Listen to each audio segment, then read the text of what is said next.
What's up, guys? Welcome to another episode of Beyond the Gym Floor. Today, we are talking about how your work ethic is costing you thousands of dollars, millions of hours, and really just holding you back. Because Jason and I spent a lot of time in our career holding ourselves to being the hardest worker in the room, and it cost us a bunch of opportunity, a bunch of stress, potentially leading to both of us sitting here bald and if we were to grow it out a little bit grey.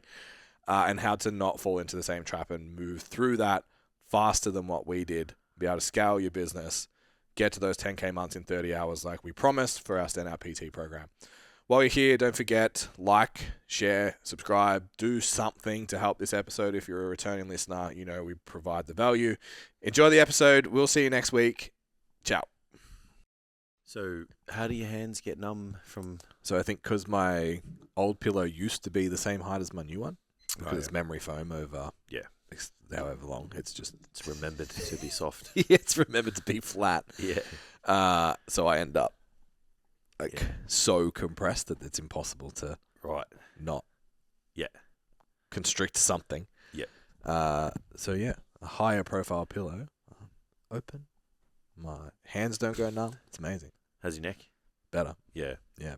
But I don't have neck pain or any issues. It's just my hands going numb. Let's see how often you should change your pillow. So I reckon it's like a yearly.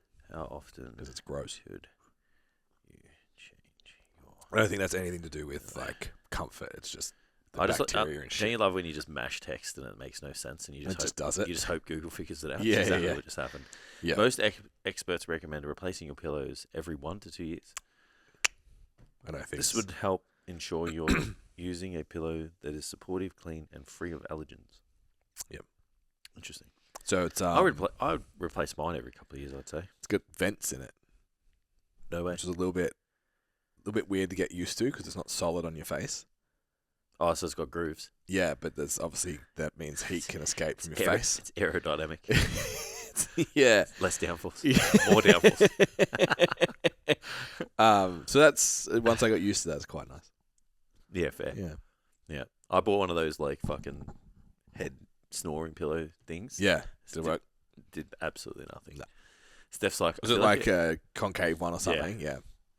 She's like, I feel like you snore more with it.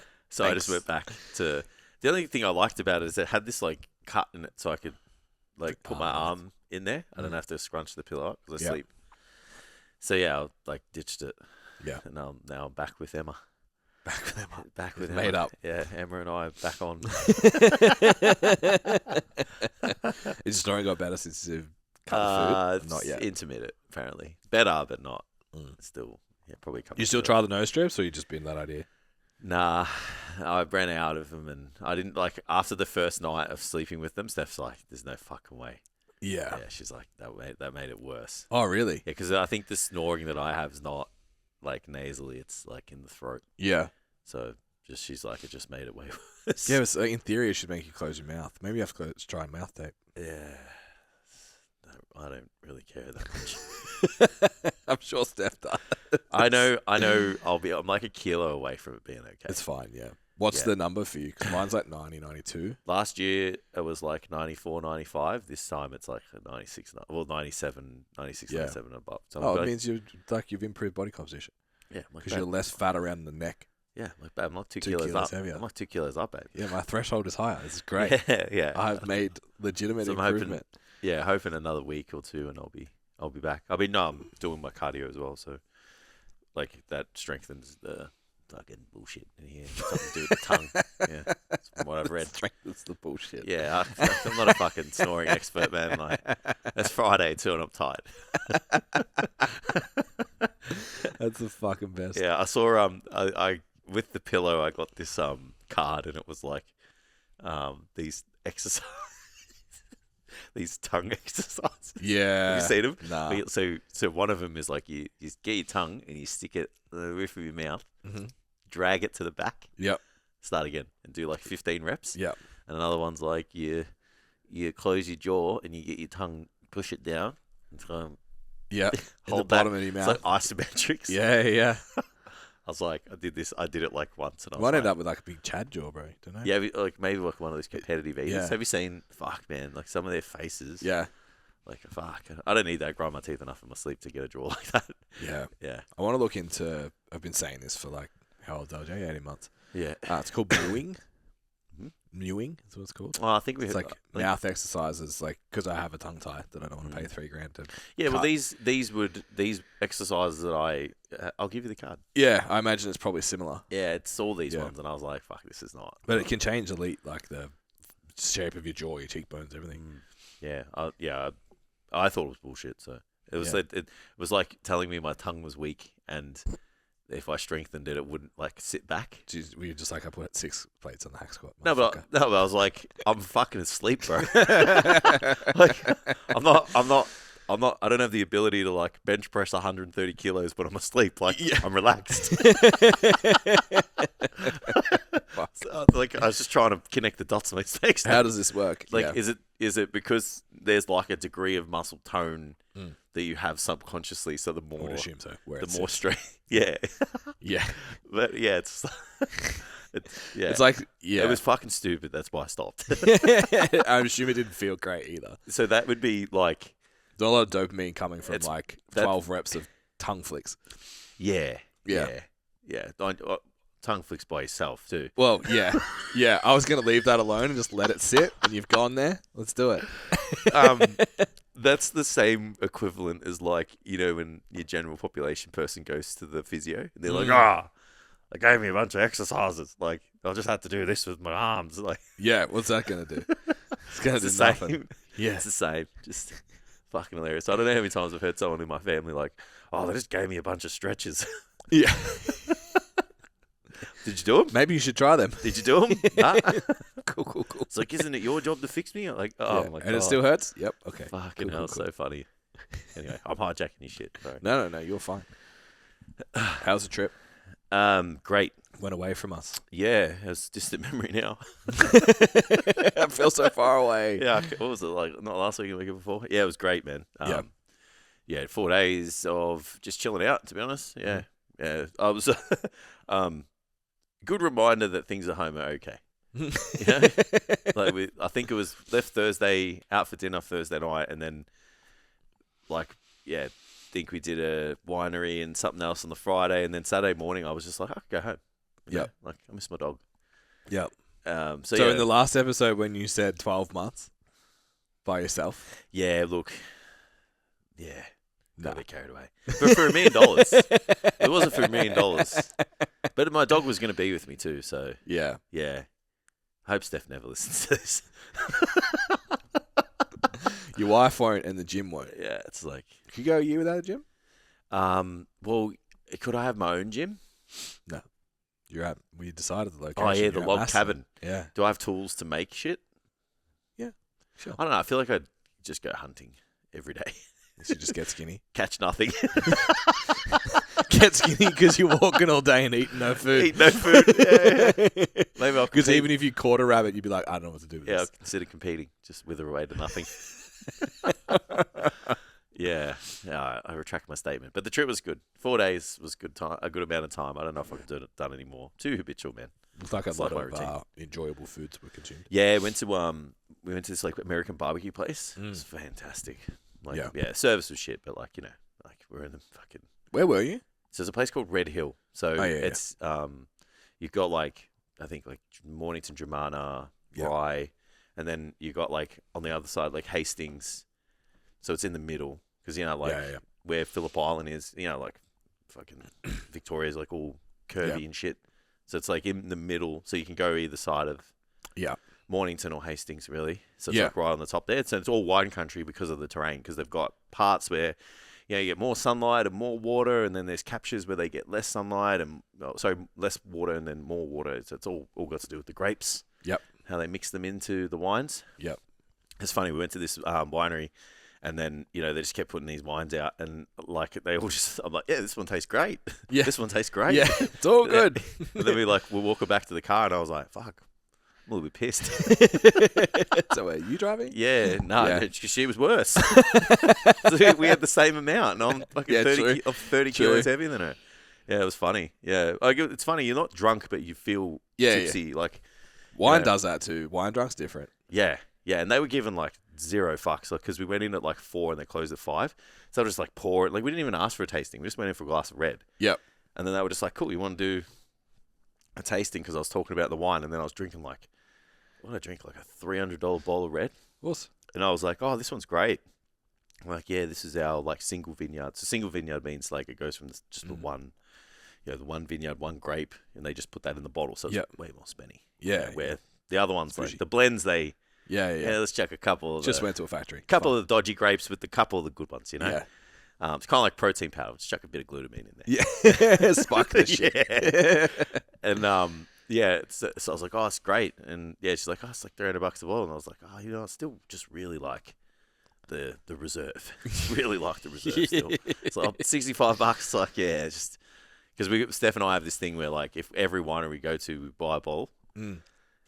So it's going to be a really expensive 4 days if like I was buying their fucking single vineyard from every single one. Yeah, it's going to be rough, man. Yeah, it costs more than the trip. The pitfall you have there is when you get a wine cupboard like that, you run out of normal wine. Yeah. So like sometimes like Steph will come home from work, she's like, "Fuck, I need a glass." Very rarely, but it still happens. Then I'm just like, "Man, we only got like good shit. $100 bottle plus. Yeah. I'm not opening this shit because you've had a bad day." And you're going to have one glass and then pour the rest out. So, yeah, just have a little bit of CBD oil. Yeah. Good night. Yeah. So yeah, it was good. It was good. The accommodation was good. Everything was good. Yeah. So yeah. Yeah, it's Can't cool. complain. I'm envious. I'd like that. Yeah, I didn't want to talk about it too much because I was like, your boy's not in a situation. No, let me live through you right now. Yeah, it's like your boy's not in a situation to be able to get away just yet. So I was like, it's okay the weekend. Yeah. What did someone say to me the other day? Because I had moccos on that were like Air Jordans. Yeah. They're like, "What the fuck are they?" And I was like, "So the sneakers made as moccasins," and they're like, "Fucking double income with no kids, eh?"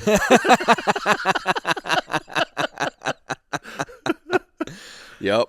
And I was like, "Yeah, my house is full of useless shit." Yeah. Yep. That's really fun. Got to kill the time somehow, man. Yeah. That's cool. All right, so we're gonna go the opposite end of the spectrum because you just took a holiday. Well, maybe it's not. I want to talk about, because I've had this discussion quite a few times recently, that you and I think it was during lockdown, both kind of had the conversation that we needed to stop priding ourselves based on output. So we do like core values a lot. We usually go through that program with the standout guys like every quarter.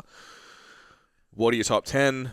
Isolate the 5 you're doing well, put the 5 that you're not doing so well somewhere else, and then get an idea of like what's important to you, and then that framework allows you then to determine if you feel good at the end of the week, why? I mean, if you don't feel good at the end of the week, why? Yeah. Which is important because we did this workshop a couple of weeks ago in Stand Out Now, and it was like, who's had really successful weeks and got to the end of the week and still not felt good, and had weeks that you would kind of pen as shit, got to the end of the week and still felt good about it. Yeah. Why does that happen? Yeah. And it's how, and like the word gets kind of bastardized, but it's like how in alignment you are with those values will determine how you feel at the end of the week. How aware you are of them too. Well, yeah, knowing them is a good fucking start. Absolutely. Because you can't build a week around your core values if you don't know what the fuck they are. Absolutely. So it's a good little exercise to do. Doesn't take very long. Nah. Just to refresh like where you're at, because they do change and swing a lot. Yeah, like I've noticed in the last 2 years in particular, pretty frequently mine were changing. Yeah. Yeah, I would say the same. Mid to late 20s, they were kind of the same. And then with maturity, with family, with like as life changed, they changed quite quickly. Yeah. Mine were like more what I thought someone like me would have. And then now mine are like what I want. Yeah. You know what I mean? Like, yeah, because you're still like trying to be something else. Entrepreneur. Oh, so you got a no job? Nah. Yeah. But it was like, I was in tears with that. So my values at the start, when I was aware of them, starting out in this whole game, I was like, well, it needs to be, like fucking grit. It needs to be, work ethic. It needs to be success. And then now I'm like, these are what make me happy. These are what I like make me feel less anxious, more fulfilled, more aligned. Yeah. And it's not always those things. Yeah. And then it's finding ways to express all of those in your day to day as much as possible, or the one that you need at the time too. Yeah. Because that's the thing that people don't. I'm probably hijacking your thing. Go for it. But the values thing's great to know, but then I think you still need to understand that you're probably not going to live them all evenly, all at the same time. Yeah. No different to the balance conversation. It's like you're kind of maybe trying to live in balance over a life, but not necessarily at time, like day to day. Yeah. And I think values are quite similar. Balance doesn't mean equal. Yeah, you could be pushing like contribution and growth, for example, but then that means that comes at the trade-off to family and connection. Yeah. For a period, Yeah. So I think it's important to understand that as well. And then, sometimes fun's the one for me. There's there's probably 3 hours. Yeah. Maybe more. But yeah, like fun now is time with my son doing something that's usually we go do something on a Sunday that's fun. And like that's when that value is expressed for 3 hours out of a whole week. Yeah. Yeah, absolutely. I'm saying I had to take like the fun travel experience thing down because like we just don't get to do it as much. Yeah. It's not because we don't have the money. It's like Steph works. Yeah. And then she even works on the holidays now. Yeah. Like she only got 5 days off over the last 2 weeks that everyone else got off. Yeah. So she gets 50% of the time that the teachers get off, and then she does 2 hours of work after work every day. Yeah. So I'm like, tell me when we get to go to Spain or Greece or wherever. So I'm like, fuck, if I keep putting it in there and keep making it a thing, it's gonna make me you up. Yeah. So I had to just have 5 days with 30 hours of flying on each end. Is not a lot of time. Yeah. So it's like, all right, cool. We'll just duck away for 4 days here and there. Where you can. And it's like every school holidays, we'll just do that for now. Yeah. Until we can maybe get 2 weeks. Whatever. Yeah, once she's been in the new role long enough. Yeah, that's it. She's got to find her feet, Yeah. We was having a conversation during the week of like us being the dudes that were like, you were first there. I wasn't first there very often. But I was usually last to leave. And it's just like a little bit of strut comes in the car park, absolutely. Like, I'm the big dog. Yeah, 100%. I used to walk around the gym like, I've got way more sessions than all these guys. Yeah. Like, yeah. 100%. Yeah. That's also like tired and sad. And I can't speak to anyone. I'm going to go buy my feelings on the weekend and then reset and do it all again. Yeah. Yeah. And I'm still skinny. Yeah. That's never left me. So, yeah, I was having a conversation about this week of like, whether it's like a money story thing or a belief thing or your parents kind of instill that kind of work ethic. Maybe it's from sport. Maybe it's from fucking, I don't know, it's the Mamba mentality or it's the whatever, wherever you get this idea of like the hardest worker wins. So you adopt this like, well, everything has to be hard and I have to work really hard at all times. The myth misery. That's the metric. The myth misery in business. Yeah. It has to be hard for it to be worth it. Yeah. Yeah, so we were talking about that in the pod, in the fit pod, right? So it's like you can decide that dieting is really, really hard because you want it to be and make it really, really hard, or you can. And you're perceiving that as effective because of it. And the harder it is, the same thing in business. Yeah, you can work yourself to ineffectiveness. Yeah, which is we did, have done. Yeah, so that would have been peaked when we were doing face to face, right? So I'm thinking like 2018.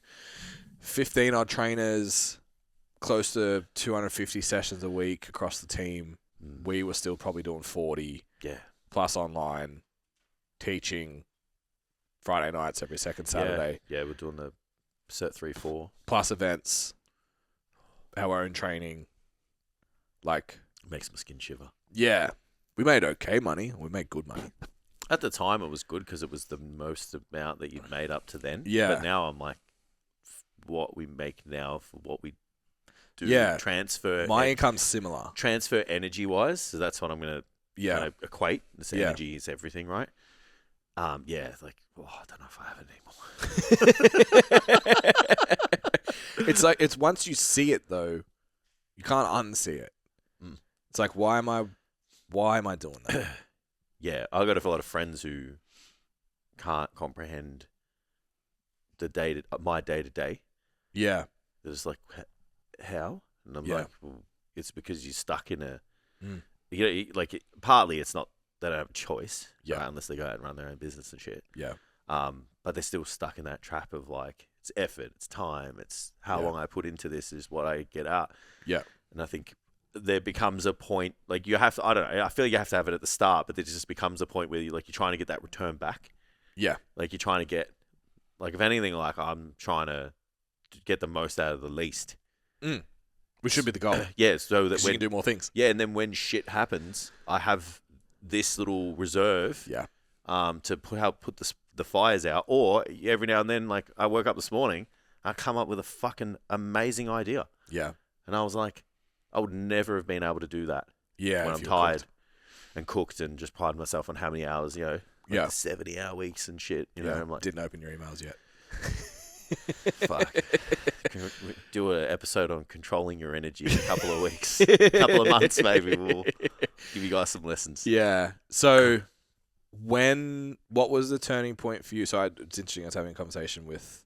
So my barber's away. Yeah. So I got the understudy last night. He did a good job. Shout out to Cody. Yeah, done it. Yeah, agreed. Slightly lower. Yeah. But it's fine. Okay. He asked me, and I said, I like it. Yeah, go for it, bro. It's good. It's better to be lower because you can go high. If it starts too high, you're like, bruh. Yeah, you that's fucked the up. problem. Yeah, I now have a mohawk and I'm bald. That's not okay.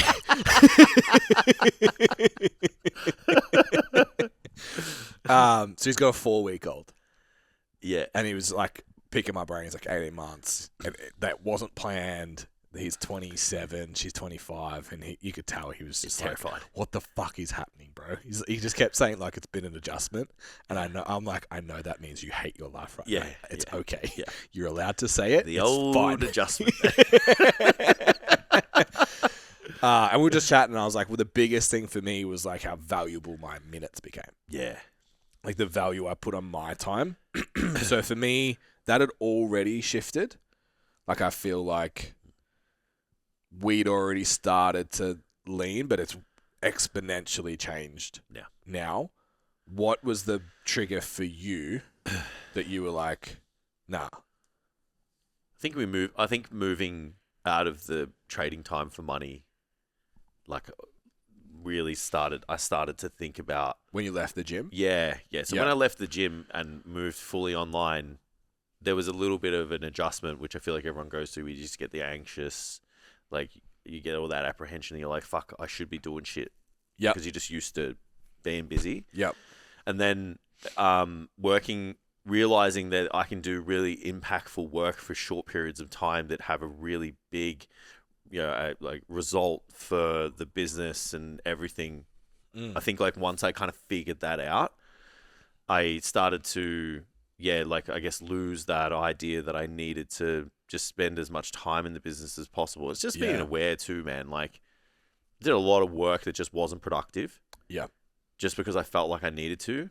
And then now it's just always like efficient, high quality. Yeah. And even now like I look at the lifestyle, the hours I work and the income I make. Where always before I used to just be like, this is the income I make and this is how many hours I work. Yeah. So I'm like, no, how I make it is just as important. Matters. Yeah. Because it's part of my value too now. Like that's one of them. It's like not being a slave to, like I'm, you're never at work, but you're always working in small business, but you still need to have a degree of like. Do you still feel like that? I think about things still outside of work hours a lot. I don't think it has. I don't know if I'm used to it or I do it less. I think you're just used to it. I think you think a lot.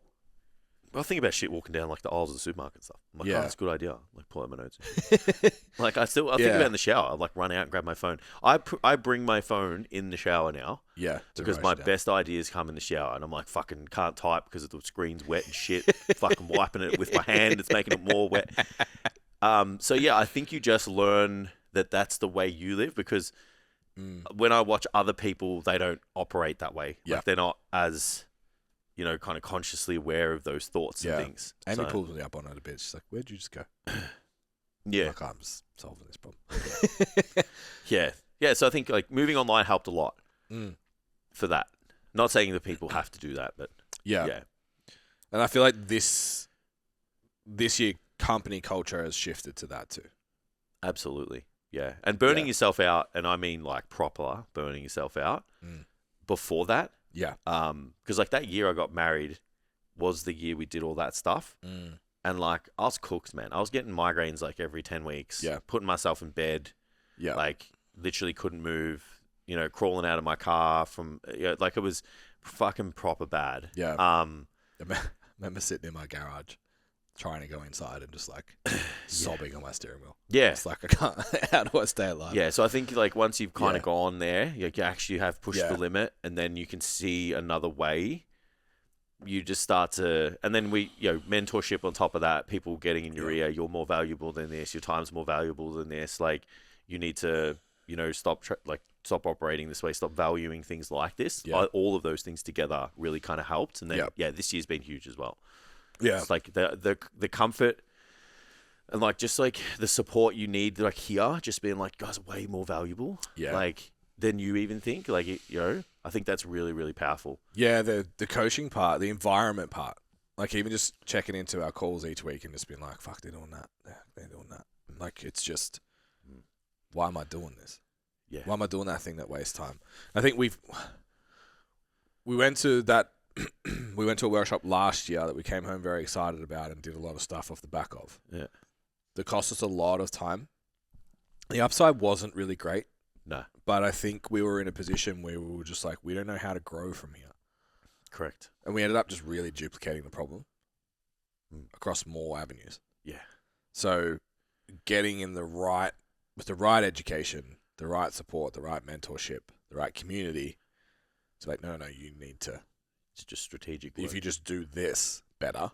Yeah. All those things that you've done sporadically over an extended period of time but never stuck to and never done all at once, just do that.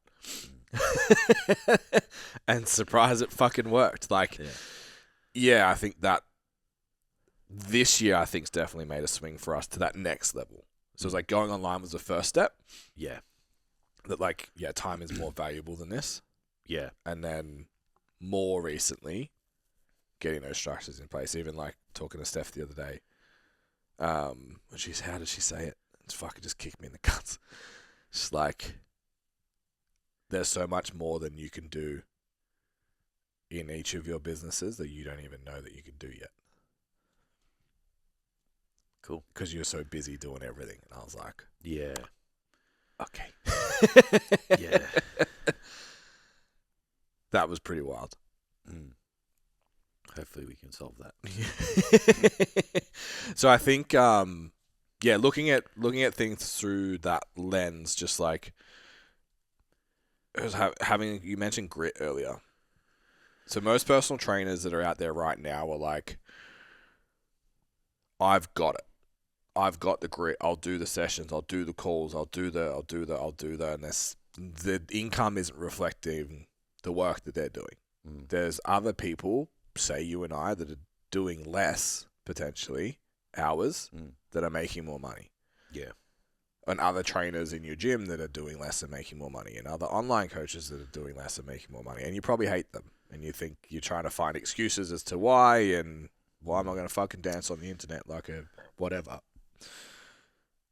At some point, you have to move away from doing the most isn't the solution. Yeah.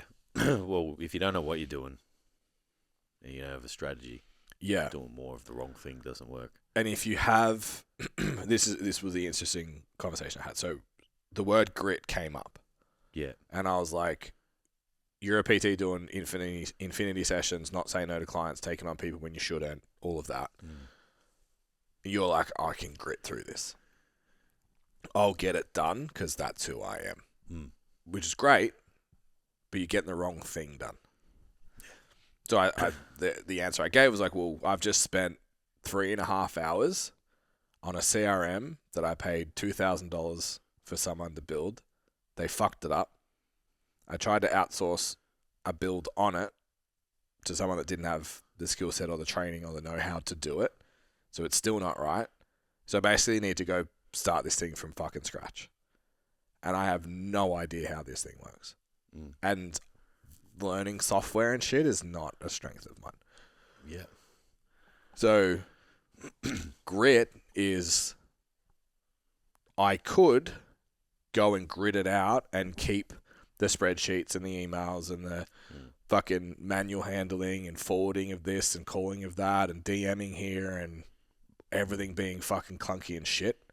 And I'll just grit it out and do the work. Or I can put that grit into probably another 6 hours of figuring out how the fucking thing works. Yeah, to get that 6 hours back. To then have that time back. Yeah. And to have that structure back. And then for the business to move forwards, not just because the time, energy, what'd you call it before? Energy. Yeah. Resources is more available. Yeah. But also because the product's better. The service is better. The marketing's better. The flow's better. The data's better. Yeah. Everything is better in the business. Yeah, I think you learn to just trade your energy in multiplications back. Yeah. So like the 6 hours on the CRM, the multiplication of the time back is far greater than trading for the grid on just fucking the spreadsheets and all that, where people who don't value their time and don't value impact and don't value, like, don't even just unaware of just like the growth that they can get in the future, they're stuck in the trap of just doing the trading off for immediate return back. Yeah. Where like a business with more potential for growth and scaling is looking for, if I put an hour in here, it should give me 5 over here, or it should, if I do $1,000 here, it should give me 10 grand over this much time. Like, that's the leap you need to make. Yeah. Do you think, what was it for you? Like, do you feel like you were, as I had a client give me feedback that's like, you're scared to lose everything. And it was in another conversation. Right. Just like scared to go back to where he was. Yeah. I don't know where he was, what that means. Yeah. But there's a fear of losing what I have now, pursuing something else. Because I was like trying to get into it. Like, is it like your belief that money's hard, that it's a really, really challenging thing to get and to keep, or is it? Sounds like a self-belief thing. Can I do it? Yeah, or is it just like fear of, am I capable going backwards? Yeah. No, people don't like going backwards, eh? What do you think it was for you? And and then what do you see mostly stand out? Having the thing that you've always wanted since you were 16 years old taken away from you. Yeah. Fucking because, you know, someone ate a bat and fucking, you know what I mean? Yeah. Like, Yeah. So that, I think the gym's closing us. So me being basically removed as a face-to-face coach because they closed the gyms in Australia and Victoria. So that was like huge identity thing, like, and really struggled with that, and obviously lost a significant amount of income because of it. And then the project where we had the business that the state it was in, the project for the gym, just what it was supposed to be and represent and all that stuff, like for that to just get ripped away, and then the business to kind of just like downwardly spiral. Like, I don't know, man. Like, you can't. Like, I feel like just like because we got out on the other side of that, I feel like that was rock bottom for us, and look at, we're here now. Yeah. So I think like there's proof that your worst, the fear you have in your head, you think right now is insurmountable. Yeah. But I'm telling you now it's not. Yeah. You know, like you just don't have the proof that you got, that you can get out of it because you're not there. Yeah. But like you will get out of it. Yeah. You know, so come out the other side, I think because we've had man, what's this? This would be 21, my 16th year in small business. Yeah. Right. I actually started personal training on this coming Monday, 15 years ago. Congratulations, bro. Thank you. It's fucking wild. Yeah, it's crazy, isn't it? I'm like 37. Isn't that crazy? Yeah. So when you've gone through that many hits and kicks in the gut and the highs and the lows, and you're driving home one day and you're singing and you're fucking having the best time and you're like, I'm going to make it. And then 2 weeks, literally the next day, 3 people leave and you're like, fuck, I'm going to go bankrupt. Like the days with the radio's off, days where you're pumping the tunes. Like, I think you just get that much confidence in your own ability And if you've got the right people around you and you can just draw off, like, I've been here before, I know I can get myself out of it, I think you're just way more willing to have a crack. Yeah. Yeah. What was your... So I was already online full time. You were still smashing sessions. Yeah. What was your hesitation to go all in on something that had a better return? Yeah. During that time, I was fucking spread, man. I couldn't give myself the attention that it needed because I was so distracted. Yeah. In my face-to-face business, and like, I just couldn't. I was like, what do you think was stopping you from letting go of the face-to-face business? Oh, the identity thing for sure. I was like the business trainer in Good Life. Like I was. Yeah. Like I changed that gym, dude. So it was like status of, I'm this and I don't want to walk away. Yeah, like I walked into that gym and as soon as I started my business, the standard of personal training changed. Everyone copied what I did. Everyone went to programs. Everyone would do the same courses that I do. Like it's not and I don't say this is like an arrogant thing. It's like I was just so passionate about my job. I knew people were following me. Yeah. And then we had then we got like hooked up, and then we got a team, and like everyone was like either with us or against us, but we were just crushing it in terms of the results. I heard us get referred to a cult as the other day. Yeah, cool. Yeah. Someone was like, "Oh, I thought they were a cult." Yeah, that's mad. I love that. And Jess said, "But we are." Yeah, absolutely. Yeah. Cult of jacked shredded humans. Yeah. We were really strong. You're welcome. It's my kind of cult. So yeah, and I'd like, that kind of just, you build an identity, a sense of pride with that, like you're the busiest coach, you got the business, people respect you. So then it's like, oh, I'm going to go over here now where no one knows who I am and, start something that's really hard when I've got like this super. The other thing as well is I was fucking killing it. Yeah. Like, and I don't mean like I was killing it. Like I was charging like $180 an hour. Yeah. In 2019, right? In the western suburbs of fucking Melbourne. Yeah. Like, and I was doing fucking 30 sessions a week. Yeah. And I had my online clients and the business, like, I just was like, this is too fucking easy. Yeah. So it was tough. And then there was the idea like, go online. What if no one who knows who I am? All of that stuff. So it was definitely a lot of belief at the same time. But then, fuck, mate, the gym doors close. I've got a mortgage to pay. Yeah. All of that shit goes out the window. Like survival mechanism kicks in. So that's that example I'm saying, for this person, they're like, what if? It's like when the scenario happens where it's literally like do or die, you'll fucking figure it out. You'll do. Yeah. Like you will, man. Like, yeah, there was just not an option after that. Once those doors close, fucking stories every day, lead magnets, articles, you and I podcasting, like we just hammered everything. Outreach, polls, more outreach, like, yeah. And then all of a sudden, like you're fully booked, and the gym reopens, and I'm like, this isn't fucking worth it anymore. Yeah. So I think there's a tremendous amount of value to be backed into a corner because it shows how you're going to respond. Yeah. So someone's trapped in this work ethic mentality right now.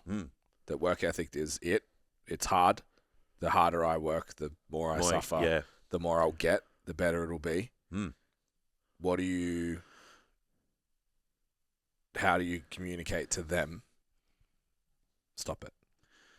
Yeah. There's only so many hours you can work, and there's only so much energy that you have. And once you realize that both of those things are finite, and that if you were rested and you did spend your time properly, you would actually make more than what you're doing right now. Yeah. Like there's no other way to describe it. Like I said in Q&A, like you can like affect the hours that you work in terms of time and efficiency or dollars per hour. So you can do an hour of work and it's worth whatever it is, or it gives you 3 hours back, like there's so many systems, frameworks, everything you can think of, right? Yeah. But if you're just trading in the gym and trading on the gym floor, like you can only do that for so long at a high quality, until you collapse, because we'll need sleep, and then you only have so much of it to give. And it's like how high quality are those sessions? What other systems are there? What other resources? What's the overall standard of the service? Is it declining? I would say it would be. So you've got to flip that. Yeah. There's been a lot of conversations that we've had along the way where we've had to take a hit on income to move forwards. Absolutely. Every time we've come back and worked less. Yeah, yeah, absolutely. I think the first improvements I had in my income was increasing my hourly rate, not necessarily increasing my gross revenue. Yep. And then eventually the gross revenue started to increase. Yeah. And I didn't feel any different from terms of like energy and contribution and all of that, which I think is perfect. Yeah. I think if you're fully booked and your business hasn't progressed in the last 3 months, you need to take at least half a day off. Yeah. That's the only way you're going to move forwards. Yeah. You need to take that income out of the half a day to develop whatever the next stage is for you, unless you're happy to be in exactly the same spot you're in right now in 3 years. Yeah.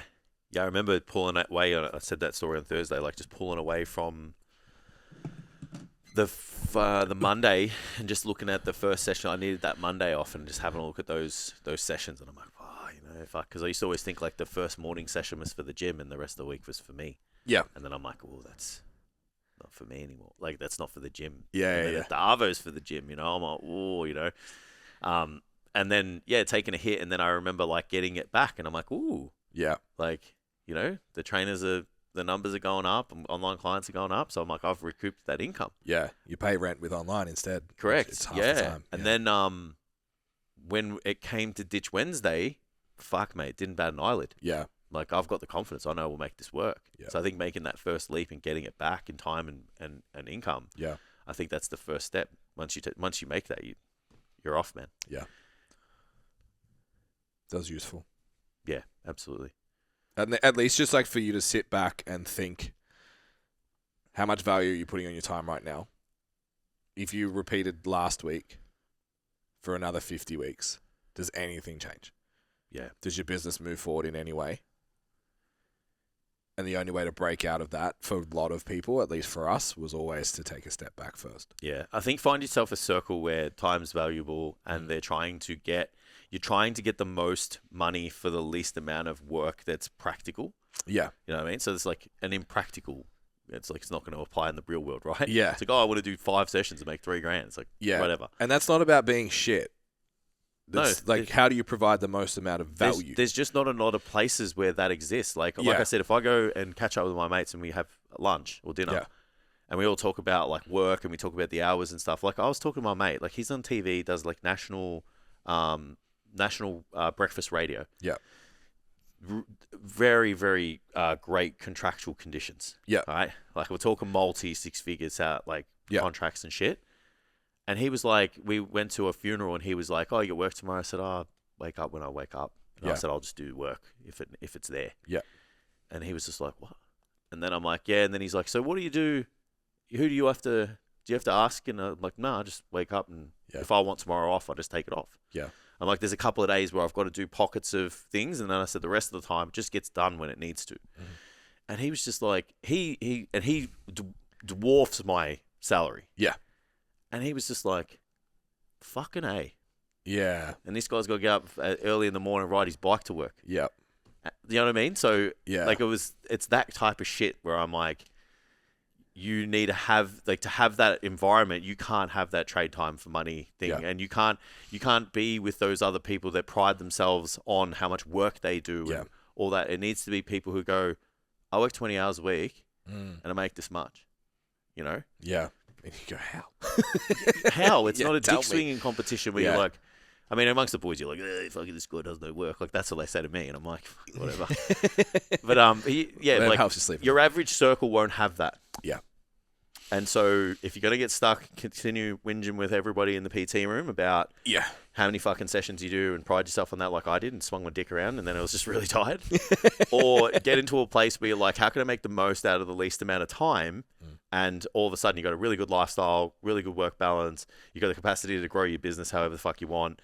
And you don't live in the gym all the time. Yeah. Yeah. No one owns your time. No. Yeah. All right. Thank you guys for listening. if you want to be able to take forward steps in your business and you want to plug into a circle like that, we have a mastermind call every Thursday. It's part of, you actually get it in Breakout PT, which is super cheap, and part of Standout PT as well, where we'll actually give you the strategies that go from that booked out to scaled to 10K months in 30 hours a week, how we did it and how we've done it for dozens of other personal trainers. So just head to the website, stcv.com, go to Standout PT, book a discovery call with me. We'll see where you're at, make a plan, and then get you into the program and help you out. While you're here, if you enjoyed the episode, it was a lot of reflection in that one. If it was valuable, make sure you give it a like. Follow us if you haven't already. Maybe drop a comment if you're on the YouTube channel, because it makes a really big difference to us. The Chubby Boys talking about fitness was last week's favorite. Love that. We'd love to hear from you, so reach out. Even if you shoot us a DM, just give us some feedback on the app. That would be great. And we will see you next week. See you guys.